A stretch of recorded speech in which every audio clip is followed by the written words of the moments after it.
Assalamualaikum warahmatullahi wabarakatuh.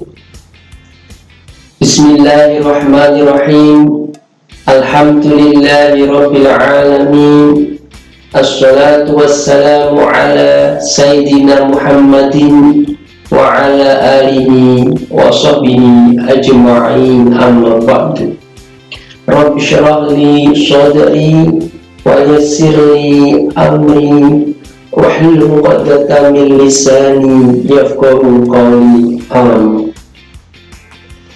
Para siswa kelas 8 yang saya cintai, pada kesempatan ini kita akan belajar bersama tentang materi gaya.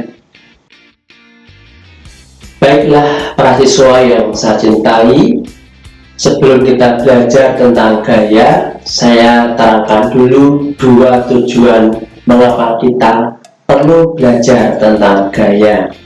Yang pertama adalah agar kita memahami apa itu gaya, kita paham konsep gaya.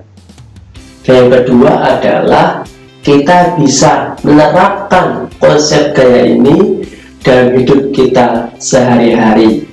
Banyak hal dalam hidup kita ini bisa terbantu karena kita paham dengan konsep gaya ini. Para siswa yang saya cintai, sekarang coba perhatikan percobaan saya berikut ini. Di meja ada satu buku. Meja ini akan saya dorong ke depan. Lihat, mendekati kamera. Yang kedua, buku ini saya tarik ke belakang. Dia menjauhi kamera. Yang saya tanyakan, mengapa buku ini berpindah? Mengapa? Jawabannya adalah karena buku ini mendapatkan gaya dari tangan saya. Pertama tadi adalah gaya dorong. Yang kedua adalah gaya tarik. Inilah konsep sederhana dari gaya. Gaya adalah dorongan atau tarikan pada sebuah benda. Para siswa yang saya cintai, berikutnya adalah apa dampak gaya pada sebuah benda. Yang pertama adalah karena saya beri gaya, bola ini bisa berpindah tempat. Maka satu, gaya bisa merubah tempat suatu benda. Saya ulangi, gaya bisa merubah posisi, merubah tempat suatu benda. Yang kedua, saya punya kertas. Ukurannya seperti ini. Kemudian saya beri gaya. Bentuknya seperti ini, saya beri gaya. Apa? Bentuknya berubah menjadi lebih kecil. Maka dengan tarikan saya tadi atau dengan gaya saya tadi bisa merubah bentuk suatu benda. Yang ketiga, kalau bola ini berjalan, kemudian saya punya gaya menangkap benda ini, bola ini, maka gaya bisa menghentikan gerak sebuah benda. Atau yang lainnya lagi, bola kesini ya, geraknya ya, saya beri gaya.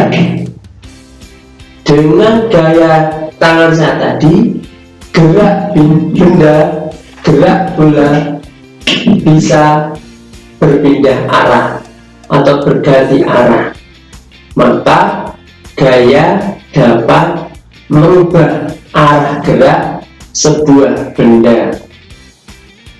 Itulah beberapa dampak atau akibat yang ditimbulkan oleh sebuah gaya.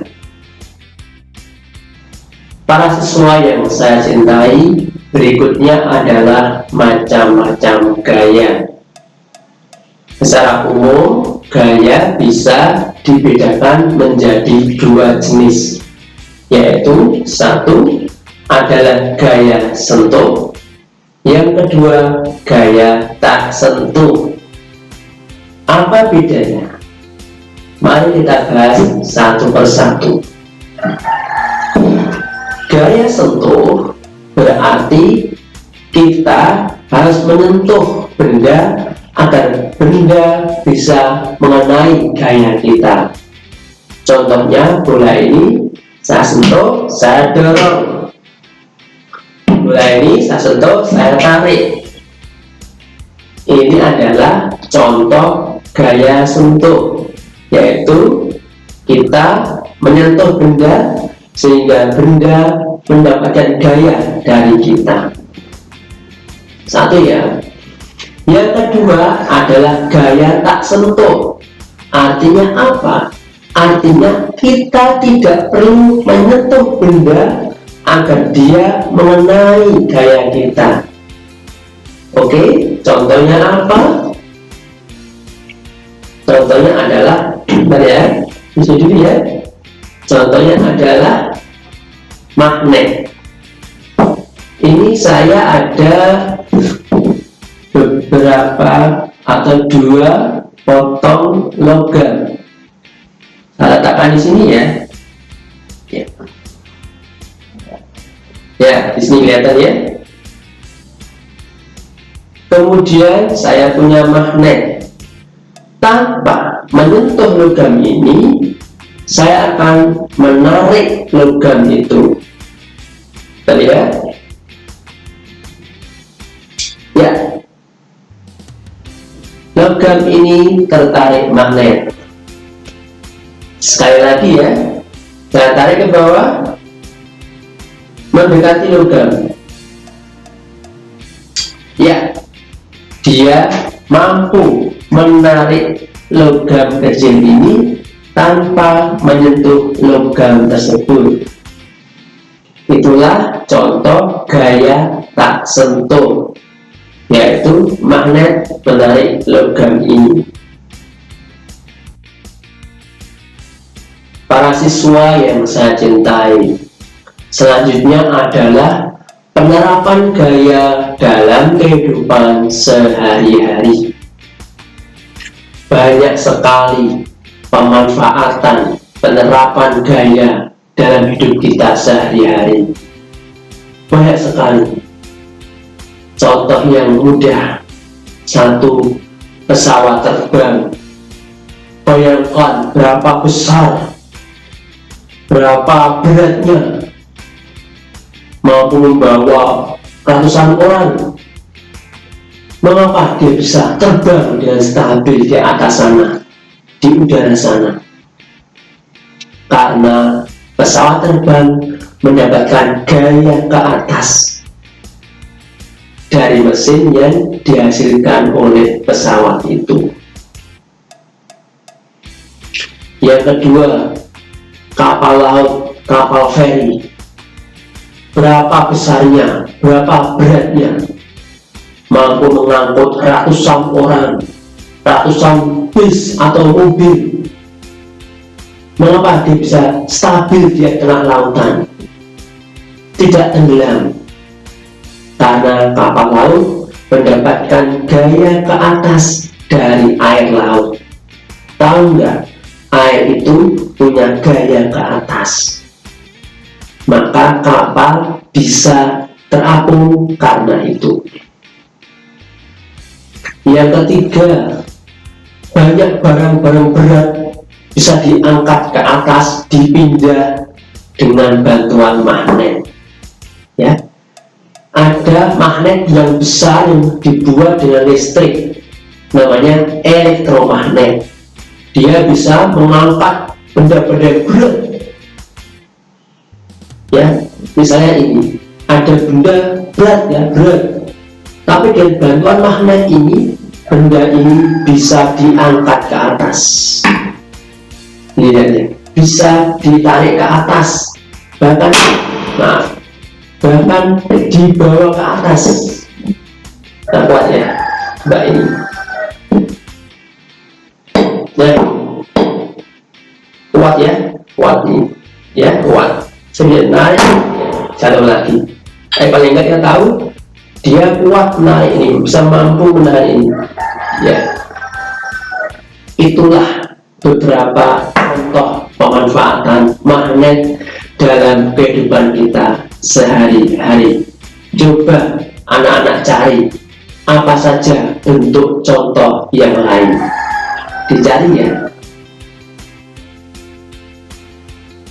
Para siswa yang saya cintai, demikianlah materi gaya yang sudah kita bahas pada kesempatan ini.